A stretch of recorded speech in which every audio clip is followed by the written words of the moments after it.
Yeah, so one of the most talked about battles coming out of Long Beach was James Deane and Deane Kearney in the top 16.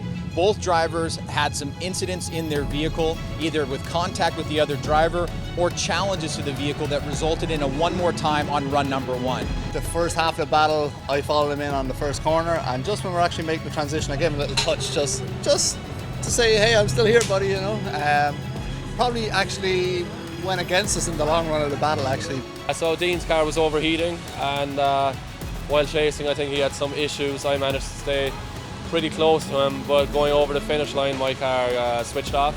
But luckily, it was going over the finish line. So judges called one more time.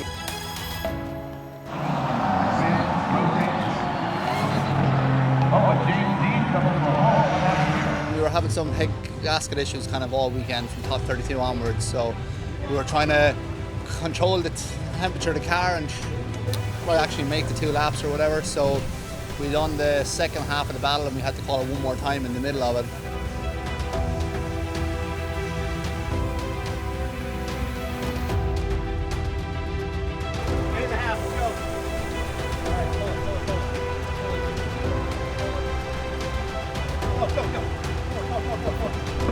Start it up!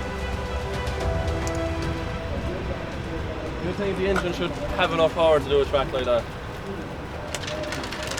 On itself, like. Without nitrous, I mean. I couldn't, I had to clutch kick it on the transition while leading even.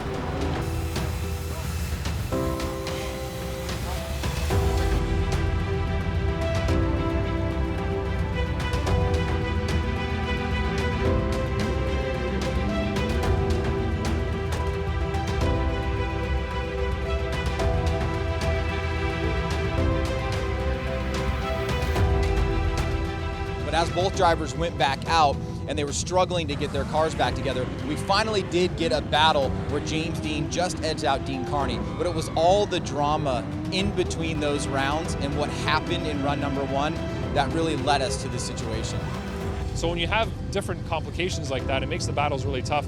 It was a controversial outcome, but it's just the way things go in drifting. With these high horsepower cars, it's hard to be reliable and make the power that they're trying to make.